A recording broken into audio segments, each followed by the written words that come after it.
신이 내가 시.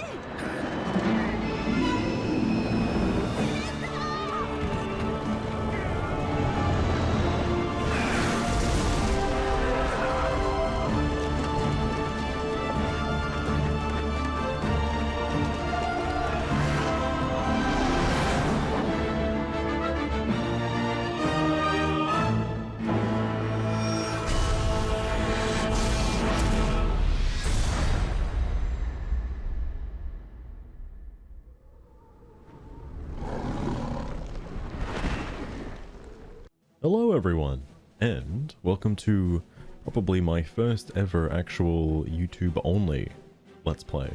I don't intend on streaming every minute of this playthrough, because I find it kind of unnecessary. There's a lot of fluff that can sort of get cut out from this game, and I kind of just want to like focus on mainly the high points. I'll be doing something a little bit different throughout this playthrough, which is that I want to try and explain things as I play through the game to sort of give people a bit of an understanding of how to play Generations Ultimate, kind of, at least what I have an understanding of. I won't be able to explain every single little detail, but I could at least give a general gist or an overview of some of the styles, the weapons, monsters, and all sorts of different little things. Oh, and also in terms of like minor things that I sort of don't know about, but I might still explain anyway, like that greatsword hunter in the intro wearing the Astalos armor. I didn't realize that he used the materials from the Barioth in order to forge a Barioth greatsword. So this might be a rather unnecessarily informative Let's Play. However, I'm going to try and do my best to sort of keep things brief and not bombard every single episode with an absolute horrid amount of explaining, because there's a lot of stuff to talk about. Loads and loads, in fact. And again, I don't know the super finer, tiny little details, but I do have a general understanding. Now, for context, I have played through this game all the way through before. I enjoyed every single minute of it. The hunting styles and all the Prowler mode and everything, it makes this game quite unique. One of a kind, really. I know they tried to do something similar to it in Monster Hunter Rise and Rise Sunbreak, respectively, by using switch skills as a way to sort of incorporate styles, and the wirebug arts as a way to sort of incorporate hunter art. Now, with all of that said, how about we make a new character for this journey?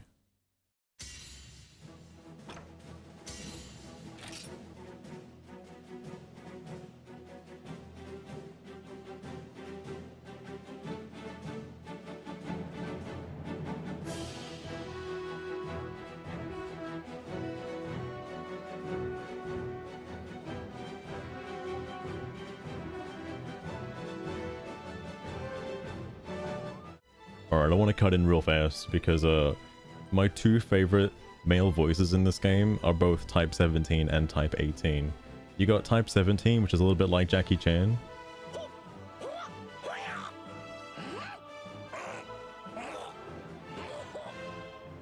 And then you got Type 18, which is like a very exhausted sounding Link.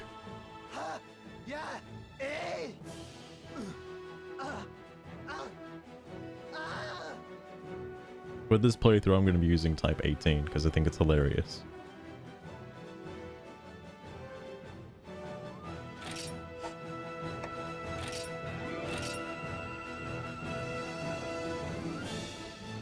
Now, in terms of picking a style, this doesn't really matter because I'll be changing it straight away, and throughout each episode, I'm going to try and explain each style for each weapon moving forward.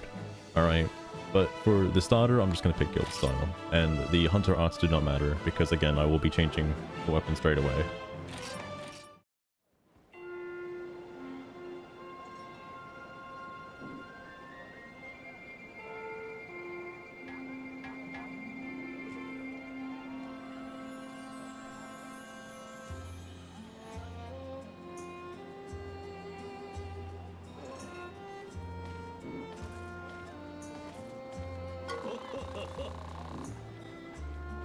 I do not believe we've met before, Hunter.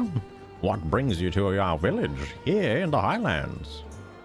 I see. You have come on an appointment from the Hunters Guild to work for the Academy. You must have traveled far. On behalf of Bherna, let me welcome you, Hunter. I am chief of this humble village.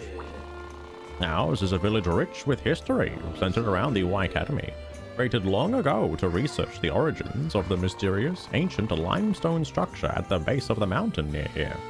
The Academy is now one of the world's preeminent institutions on all manner of monster research, and Bherna, which was founded from small settlements that cropped up around the Academy, has walked hand in hand through history with this most illustrious of institutions.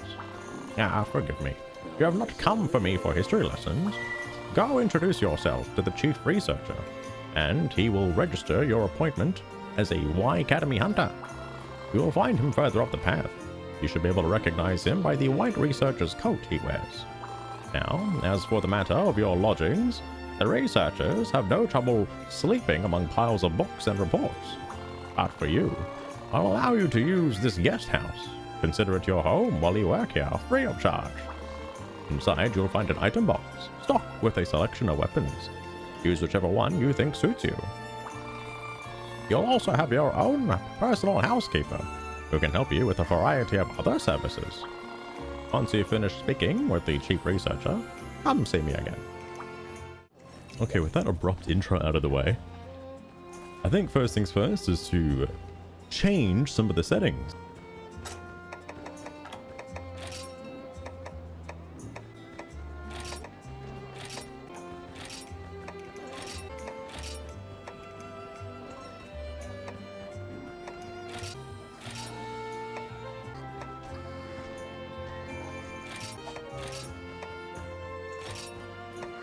Alright, there we go. It took a hot minute. And before talking to everybody, I might as well change up my weapon.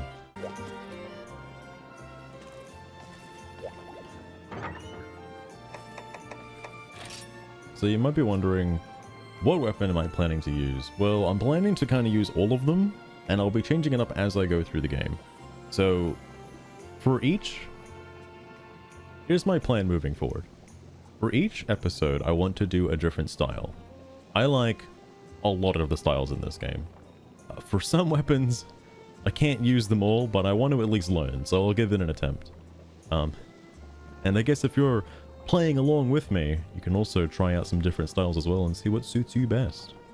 Also, if anyone wants to ask me, like, oh, you know, what is the best weapon in the game? Let me tell you. Because it's a well-kept secret. The best weapon in the game is whichever one you find the most enjoyable. That's it. Nothing fancy about it. I'm sure there are plenty of disagreeers who will say, Actually, the longsword is the most DPS-inducing weapon. I honestly don't care. For episode number 1, and obviously, like, the next 6 episodes, I guess you want to call it that. This is going to be a long series, by the way, so I hope you're ready to strap in. But for episode 1 and the next 6, I'm going to be going through the light bowgun. In terms of my favorite weapons, I'd have to choose either the gun lance or the light bowgun. Those are the two. I just enjoy them the most, their playstyles, their designs. I think they're really good. Not to mention, I really, really like the styles for the light bowgun in this game.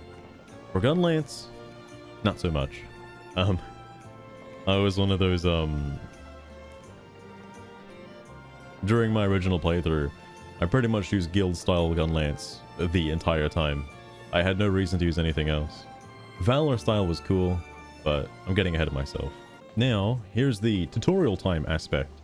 For anyone who's curious about light bowguns specifically, allow me to give you a brief rundown, because it kind of crosses over into heavy bowgun as well, but to keep things simple, we're just going to talk about the light bowgun and just the basics. Your front page stance is pretty obvious. The only thing you really need to worry about is just your reload and recoil.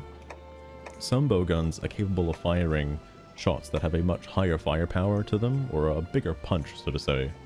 And the trade-off for that is a higher recoil and higher reload speed, which makes reloading a little bit more situational because you're kind of locked in place and are open to attacks while you're either reloading or while you're suffering from a recoil from a shot. Speaking of shots, this is the page where you can see all of the shots that your bowgun is capable of firing. For the start of this playthrough anyway, I'm only going to be focusing on normal shot, but this bowgun is capable of shooting pierce as well. Now, it's worth knowing that every bowgun in the game has an infinite supply of normal level 1. You'll never have to worry about that. But for everything else, you're either going to have to buy it or make it, which, when starting as a bowgun user, can be quite costly pretty early on until you're able to make your money back. And in terms of the main bowgun shot types, you're mainly looking at normal, pierce, and pellet. It is called pellet in this game, not spread. If you're coming from Monster Hunter World, Rise, or Wilds, you'll know that it's actually called spread in those games. But here it's pellet. It also functions a lot differently than the newer modern versions of Monster Hunter. But we're just going to focus on normal and pierce for now because they're the only ones I'm capable of shooting. Normal shot is extremely basic. You just shoot out a bullet, travels forward, does damage. That's essentially it. Pierce, on the other hand, does exactly as advertised and pierces through the monster for multiple hits at a cost of lower damage.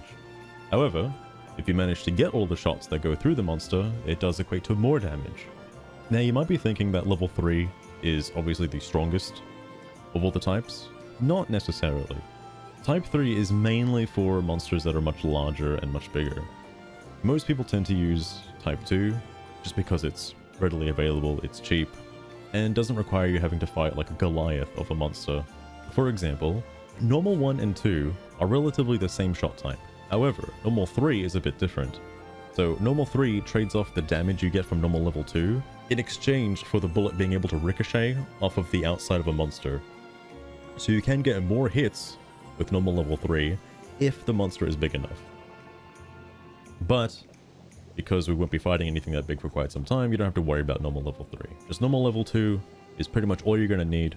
And again, the same reason for Pierce as well. A lot of the monsters you're going to be fighting are very small, and Pierce won't really do much this early in the game. Now, in terms of other bullet types, you have Crag, which is basically sticky shots from modern Monster Hunter, where they stick to the monster and explode for raw damage as well as KO damage. Cluster shots. Light bowguns don't usually fire cluster shots, but they can.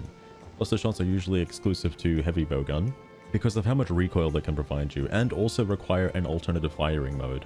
But they do offer very high damage output at the cost of only being able to hold like 3. On the right side, you have your status effects as well as healing. You've got recovery, poison, paralysis, sleep, and exhaust. To keep things a little bit simple, recovery is basically exactly what it says. It's a shotgun blast of healing that goes out directly in front of you. That's right, it's a little bit different than modern Monster Hunter, because in modern Monster Hunter you have to actually shoot a bullet directly at your allies in order to heal them, but in this one it's a wide cone in front of you, so you really can't miss. Poison, paralysis, and sleep do exactly as advertised. Enough shots of those, you'll either poison, paralyze, or sleep a monster. Exhaust drains a monster's stamina, which makes it more tired and more likely to get hungry. Now, exhaust also has another benefit where if you were to shoot a monster in the head with exhaust, it also does extra stun damage, which can equate to stunning a monster. On the next page is elemental damage. Fire, water, thunder, freeze, and dragon. For the most part, I won't be focusing on elemental bowgun damage just now. I'll probably explain it later when getting to the heavy bowgun, but for now. Lastly, you also have trank shots and paint shots. Basically, in order to track where a monster is going, you have to use paintballs in the earlier Monster Hunter games. Paint shots are basically the equivalent of that, where instead of having to throw a paintball, you can shoot a paintball instead, which marks the monster. Trank shots are used to subdue a monster who's in a trap. Normally, after putting the trap down, you'd throw down 2 tranks and the monster would be captured. However, bowguns are allowed to shoot tranquilizer shots, which function the same way as trank bombs, just you can shoot it directly at the monster. Lastly, for ammo types, and this is unique to Generations Ultimate, bowguns come with internal ammo. This is ammo you cannot buy at the store and come automatically loaded into your gun at the start of a hunt. These vary between different bowguns. You can get unique shots like shrapnel, piercing elemental shots. I believe the armor up and attack up shots are also internal ammo that are unique to certain bowguns. The last thing is unique to blight bowguns specifically, which is rapid fire. This is a unique gimmick for the light bowgun, which allows you to shoot multiple shots per bullet. In this case, the only bullet that can actually be rapid fired is stone, which is what the internal ammo is. And as for shots, that means it shoots 3 for the price of 1. The wait time is basically how much recoil you would have after shooting it. This varies between different bowguns. Just make sure to keep an eye on the rapid fire tab in case there's anything you actually want to rapid fire which can show up here. Like for example, Pierce level 2 or normal level 2. And as for bowguns, that's pretty much about it. Now for styles and arts. Again, for the sake of keeping things a little bit more simplistic, I'm only going to talk about one style per episode. And I'm going to keep changing every episode until, well, I guess until I run out of styles, which is going to take some time, alright? First up, guild style. Basically exactly the same as weapon is used in older games, with no difference other than you can use 2 hunter arts. That's basically it. Now, this early into the game, you don't really have a lot to choose from in terms of hunter arts. They unlock later as you progress through the game, and unlock after reaching certain hunter ranks. For the start anyway, already have the best one in the game. In my personal opinion, I find Full House to be probably the best light bowgun hunter art in the game. I know you get it right at the start, and there's a ton of other hunter arts in the game for light bowgun, but Full House is just too good. Now, each hunter art in the game that is weapon specific does have different tiers to it. For example, this is just Full House level 1. Well, as stated on the left, Full House level 1 is able to reload everything except rapid fire ammo. Now, as far as I'm aware, Full House level 2 allows you to reload even quicker, and Full House level 3 allows you to reload at the same speed as level 2, but also reload rapid fire shots as well, which is huge. Now, if you're wondering why I keep saying that this is the best light bowgun hunter art in my opinion, it is because no matter what bullet type you're reloading, it will always be the exact same reload speed. And at Full House level 2, it's pretty fast, and requires an extremely small build-up. I know Full House level 3 requires a small build-up, but it's still small. It's still extremely short. And by the time you get through an entire clip, you'll most likely have built it up and can just reload using Full House. In terms of an alternate hunter art, it's really up to you, whichever one you want to use. Absolute Evasion automatically sheaths your weapon and puts you in a running stance to get away from a monster. It also allows you to dodge through pretty much anything in the game. I would say Escape Runner, on the other hand, is a little more situational. It basically stops stamina depletion if you have to run away from a monster or transporting an item, which is good for egg quests and stuff like that. But again, for right now, I'm not going to worry about it too much. If you're wondering what the SP means on the side there, basically it increases your build-up gauge by 1 tier from extra small to small, or from, well, it will be from small to medium. It puts you in an SP state.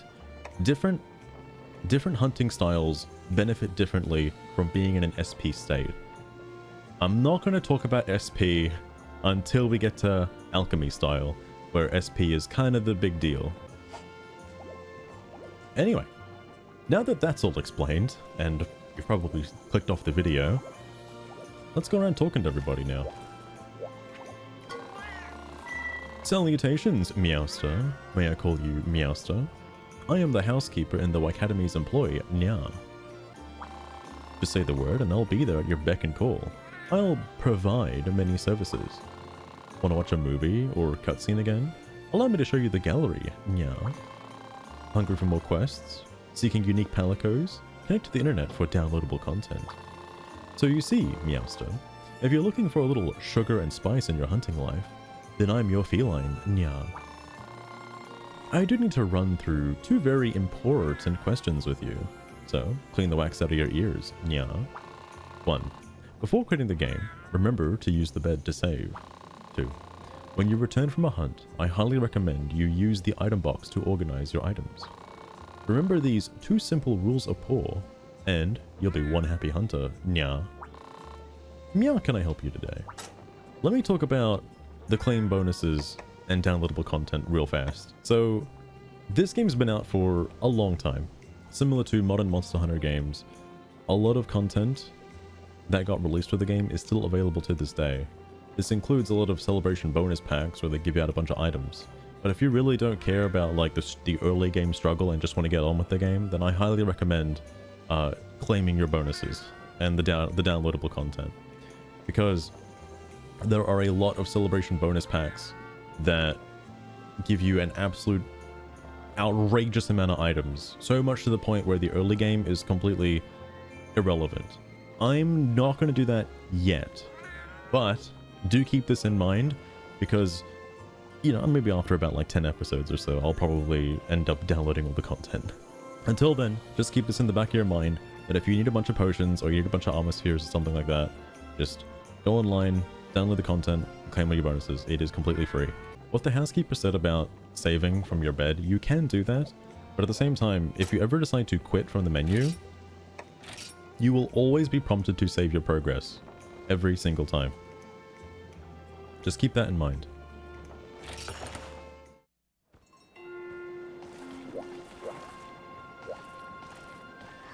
Now that we're back out here, there's a few other characters I have to go talk to before getting started with the quest, so let's get on with that. Well, howdy there, darling. Welcome to my fine little grub hub, the Feline Bistro. The meals I prepare here are mighty good before hunts, as they give special bonuses.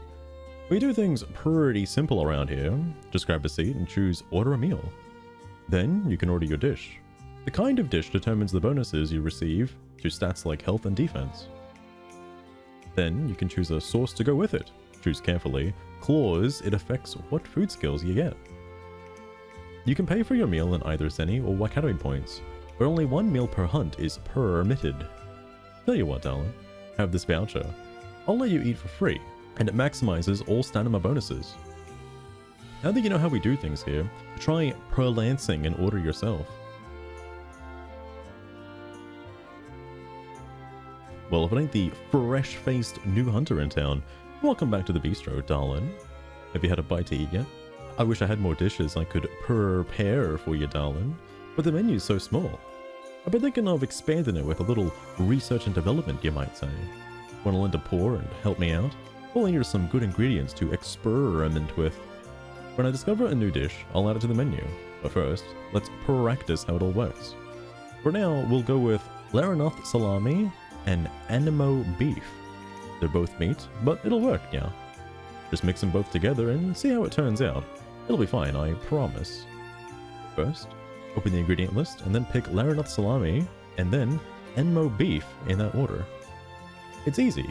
Clause, you can only combine 2 ingredients that'll make a dish you haven't discovered yet. Check help if you want to know more. Come back whenever you have new ingredients. Alright, darling, let's get to cooking. Well, I might as well do it. Come back soon now, darling. So, about the food in this game, let me give you a brief little rundown. It functions quite differently than older Monster Hunter games, and even newer Monster Hunter games for that matter, especially Wilds. Well, she did say to use the voucher, so I mean, why not?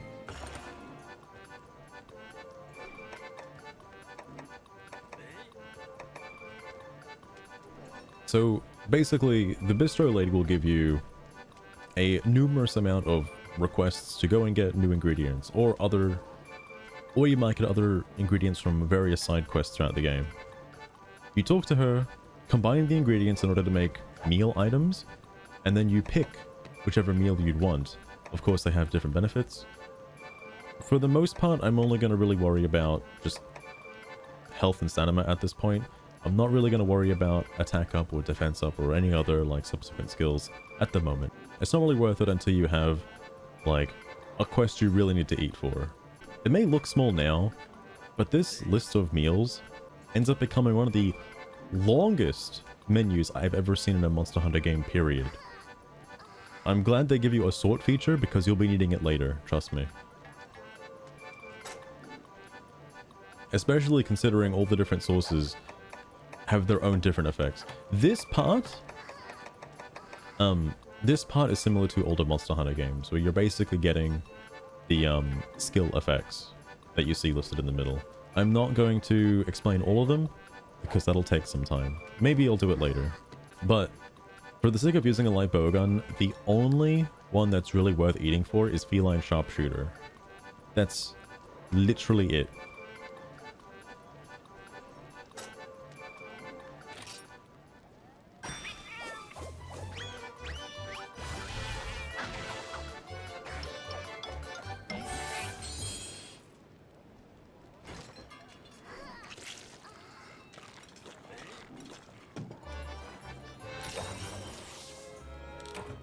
Stop right there.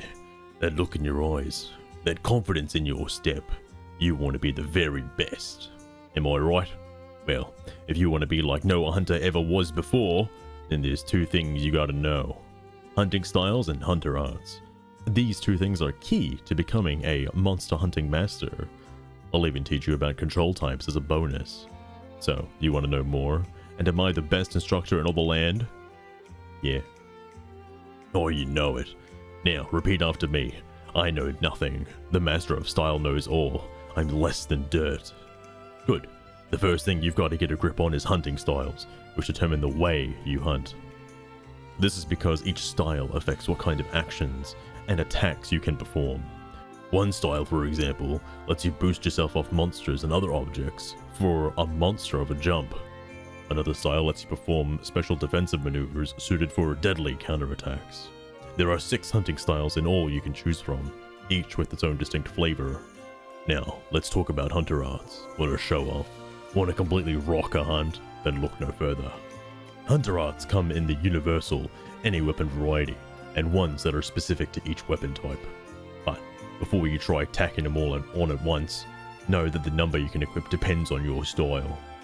You can have up to 3 at once to toss around willy-nilly, or just a single art to call your trump card. But don't think you gotta put a ring on whatever arts and styles you choose. You can always change them from the item box at your house, or the prep area. If you want to be the best, you gotta try them all. There are also 3 control types for arts, gestures, and so on, that you can select in options. Not only can you make changes to control types in your hunter's notes, you can also check what each type does. Only an idiot would ignore this. So, you want to know more details of each of the styles and hunter arts? Can't get enough of the master of style, eh? Well, I've got plenty more to teach you. So, what great knowledge would you like me to impart today? I'm not going to go further in detail with this guy about this stuff because I pretty much already explained the gist of it, and I'll explain more as I go over other hunter arts in the future, or other hunting styles I should say. I've decided that you're not a complete waste of my time, so come back soon. Now, really important guy, the smithy. We'll be seeing this guy a whole lot. Hey, you're a new face? You're the new White Academy hunter? Well, met then, Skippy. You'll be seeing lots of me. I'm Manville, the village smithy. If you need gear, then I'm your guy. But let's not waste any time with pleasantries. Let me tell you just what a smithy's all about. There are 2 major things I can do for a hunter such as you: forging and upgrading. Forging's where I make equipment from scratch. Just give me the materials and some zenny, and I'm good to go. You'll need different materials based on the equipment. Monster bones for bone gear, or for metal gear. But I'm sure you can gather the rest from there. As for upgrading, I'll cover that cost some other time. I prefer pounding some metal to flapping my gums. So, if you need some gear, just give me a holler. Well, Skippy, what's it going to be today? Again, I'm not going to go into too much detail about this guy yet until it becomes apparent. But just know he's how you make new gear. Come back soon, yeah? Oh, he's got something else to say to me. Skippy, just the hunt I was looking for. See, there's something I've been meaning to tell you. Are you much of an insect glaive user? Just so you know, you can select Kinsect swap at the box or the smithy. That is, if you have 2 glaives, then it's off to the item box, manage equipment, or the smithy, upgrade equipment. There is, of course, one small catch. Both Kinsects need to be the same type, blunt for blunt, and cutting for cutting. Again, that's something I'll explain later when it becomes more apparent. Because Kinsects are their own thing, really. Next up, we got the Flight Attendant. Ladies and gentlemen, attention please. This is the airship flight check-in counter. We are currently boarding passengers with Academy permission only. We are unable to serve other passengers at this time. But I see that you're a hunter. That being the case, we offer a hunter call service you can take advantage of. At your request, we'll send out a hunter call for you from the check-in counter. No mussy cat, no fussy cat. You can send out a hunter call from a hunter's hub in local play, and I'll ping everyone with hunter search activated. Immersive. We provide we provide ourselves on thorough service, but the service can only be used by people who've created a hub. In terms of creating a hub and doing all that stuff, I will wait until later, until discussing the online portion of the game, because that's a whole thing to go over, and I'm not gonna get into that today. Before progressing on with the actual main story, there's one other guy in this first little area to talk to, the courier. Howdy, Hunter. Sweet to meet you.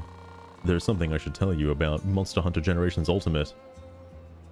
Is he breaking the fourth wall right now? Special rewards are delivered the more hunting you do. They are delivered to me. Don't worry, I'll look after them like my own litter. Come drop by every nya and again to see if there's anything waiting for you. I'll be waiting patiently. This guy mainly gives you special permits, but again, that's something else to worry about later, not right now. Lastly, we got the chief researcher. Here he is. Ah, you must be the new assistant the guild has dispatched for me. You're not quite as bookish as I expected. Well, that's alright though. The Academy is more than just about books and its study of monsters. Sometimes our research requires that we go into the thick of things and study monsters in their natural habitats. And that's where you'll come in, Deputy Researcher. You'll take care of the occupational hazards.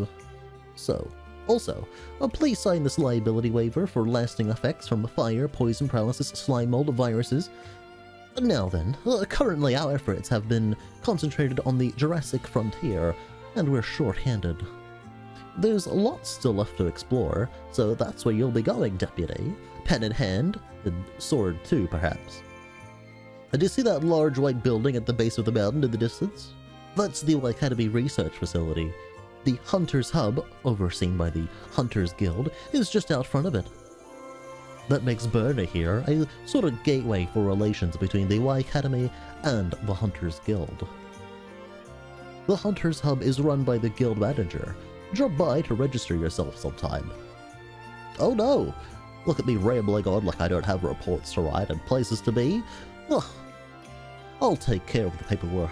So in the meantime, why don't you talk to the Bherna Chief and see if he has any work for you? Ah, Hunter, I take it you've spoken with the chief researcher. He should be able to handle all of your paperwork.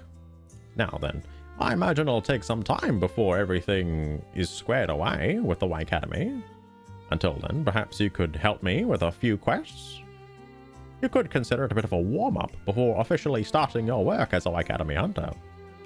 Once you're ready, you can visit the quest counter to accept quests. The quest counter is run by that young woman over there. She can be rather focused, but she means well. Speak with her and you'll find training quests as well as some one-star quests that I have requested. Should you need to review some of your basic hunter training, I recommend going over some of the training quests.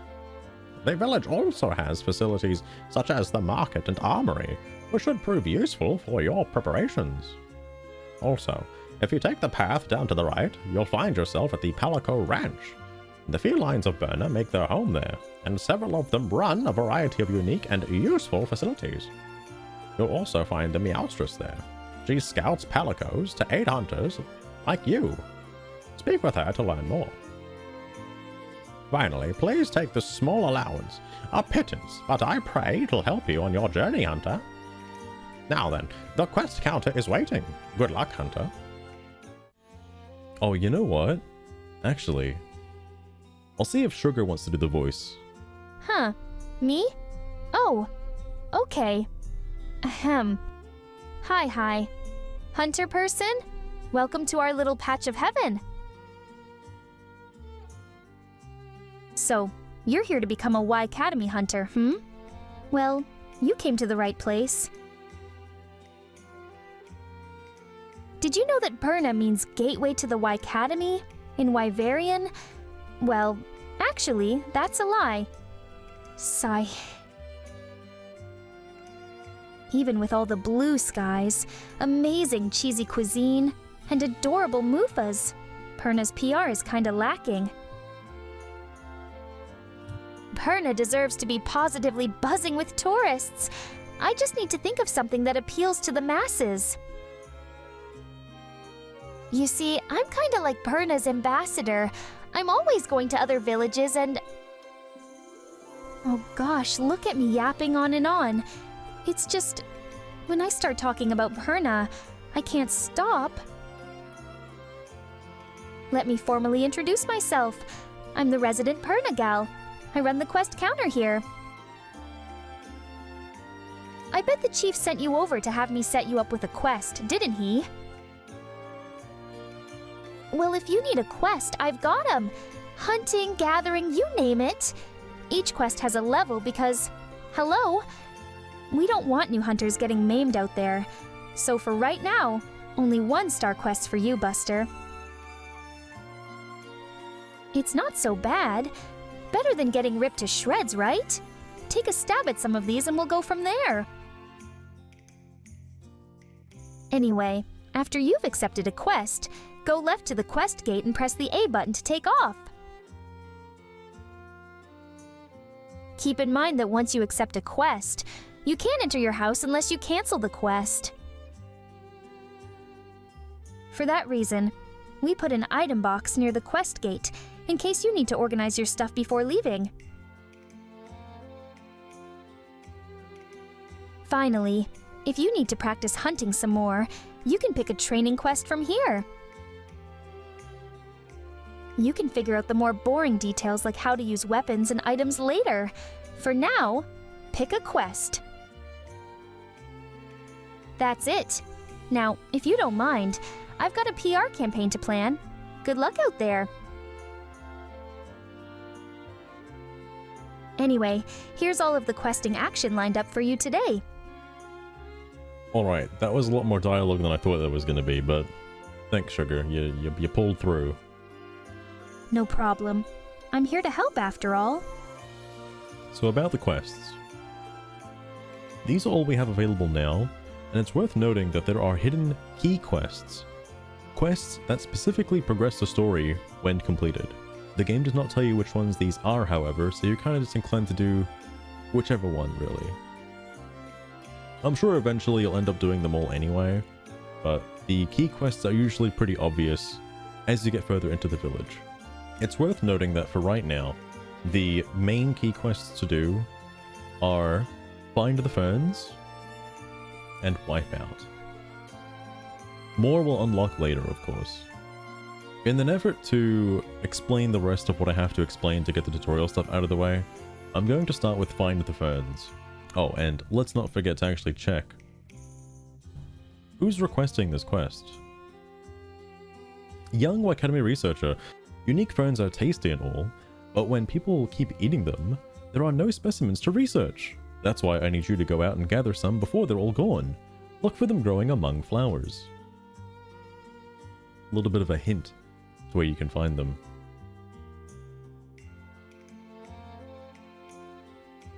Oh, there's more. Make us proud out there. See ya! She's doing her best. I know barely anything happened in this episode so far, but keep in mind there'll be more gameplay the further we get. For right now, I just need to get all the tutorial stuff out of the way, and then I'll worry about things later on. Now, before going too far into this quest, allow me to briefly explain what's on the HUD right now. So we're going to start with the top left and work our way down, and then move to the top right and work our way down. On the top left, at the far left, you'll notice a clock symbol. This dictates how much time you have for a hunt, and for quite literally almost every single quest, unless stated otherwise, it'll be 50 minutes. I actually don't know why it's always 50 minutes. It always has been 50 minutes, and it always is 50 minutes, even with the newer Monster Hunter games. So, interestingly enough, back in the day, apparently the reason why it originated as 50 minutes is probably because the in-universe reason being the guild deeming it too dangerous to stay out on a quest for too long, so they gave you a restriction of 50 minutes. However, since then, it's kind of become a staple that each quest is 50 minutes, so that's why in modern Monster Hunter games, you're still only given 50 minutes for a quest. just to the right of the timer, you'll notice 2 bars. The green one is your health bar, obviously dictates how much health you have. When it hits 0, you die. The yellow bar below it is your stamina, which depletes whenever you block, dash, or evade.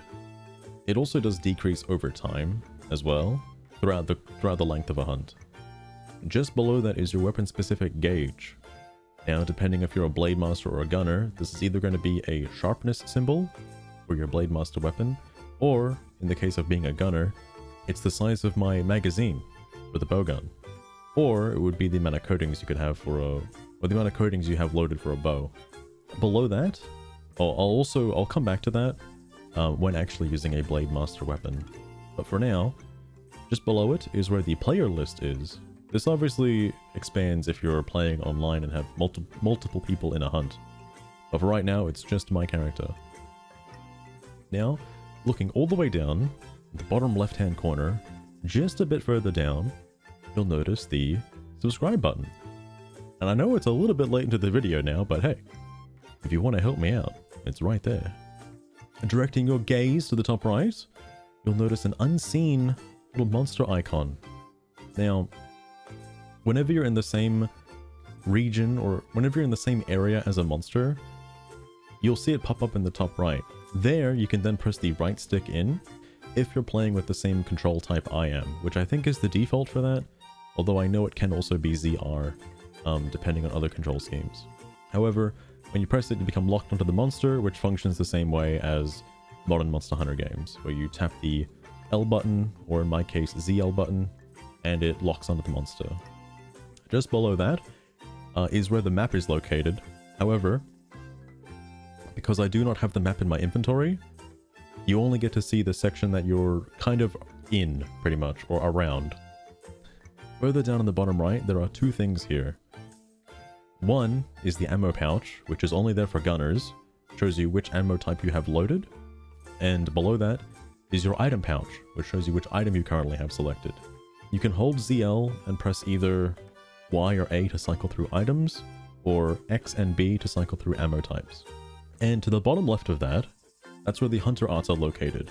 You may notice it says L plus X and L plus A next to each of those, because in the option settings, one of the things I changed was allowing the use of hunter arts with the L plus A, Y, or X buttons. This is really useful when trying to activate hunter arts in the middle of a battle. Otherwise, it's tied to the D-pad. That's pretty much all to explain about the HUD for now. So, I guess we'll move on. Now, because this is a gathering quest, there isn't really going to be much to see other than me just like picking up various items all over the... Oh, what the hell is that? I've never noticed that before. Oh my god. I love him. Oh my god.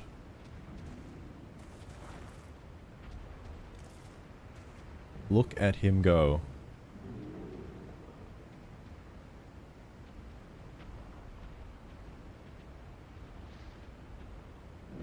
I didn't think he was going to cross the river, holy crap. Anyway, sorry, I got a little distracted. Because this is a gathering quest, I'm primarily just going to be running around gathering items, so I'll just cut ahead for that.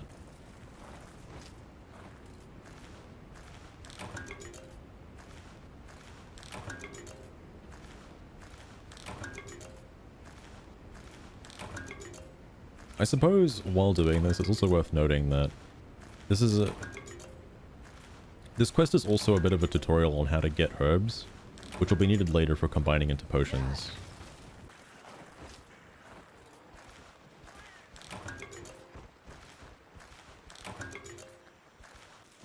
Oh, and I guess while I'm here, I might as well gather some blue mushrooms as well.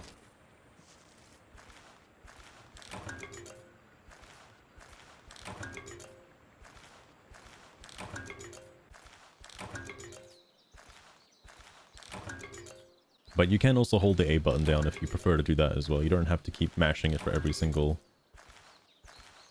item.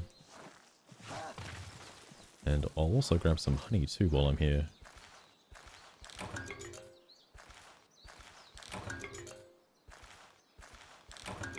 If this is your first time playing an old school Monster Hunter game, you don't have to worry about interacting with literally every single thing. The actual gatherable spots are usually pretty noticeable, and they kind of stick out. And they're sort of the same in each different region as well.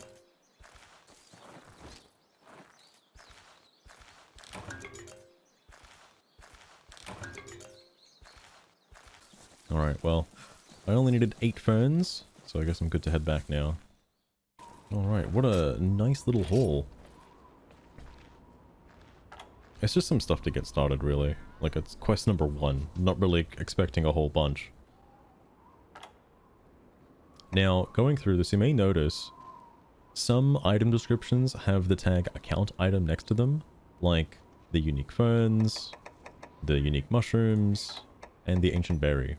Account items will get taken out of your inventory at the end of a quest, and get turned into Academy points. Or just generic resource points is another way to put it, if you're familiar with modern Monster Hunter. This only applies to account items.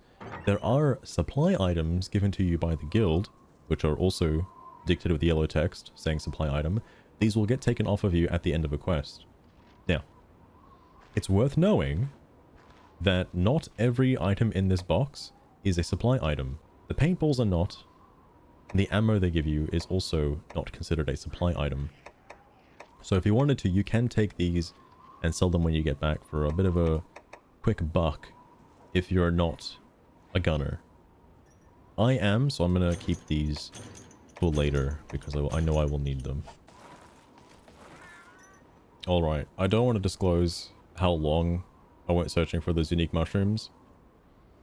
I'm just gonna call it there. I only managed to get 8.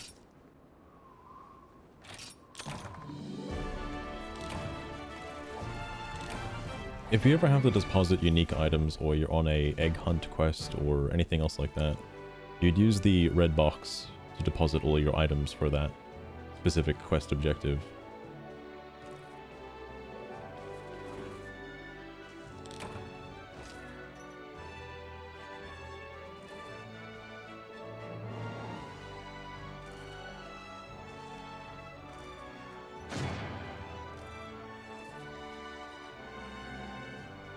At the end of a mission, you're given the option to either take the items, send the items to the box, or sell the items. I think this is more of a remnant of like older school Monster Hunter, because nobody would ever take an item from the rewards and put it into their item pouch. That's just something from old school Monster Hunter that's just kind of stayed in forever. So, for now, just gonna take them.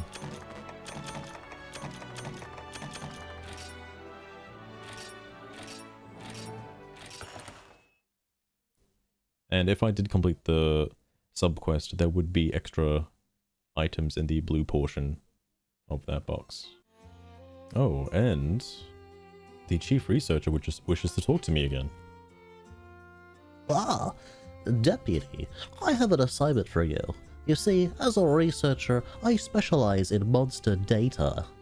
My reports are part of the monster list, which you can find in your hunter notes, in the start menu. The monster list displays data on monster names, types, threat level, and how many you've hunted or captured. It's rather detailed, as it includes my reports on their biology and countermeasures against them. I need you to check these notes and review them closely for accuracy and missing information. For now, I'll start you off with just a few to look at. I'll have more for you to check out at a time later. So the monster list, eh?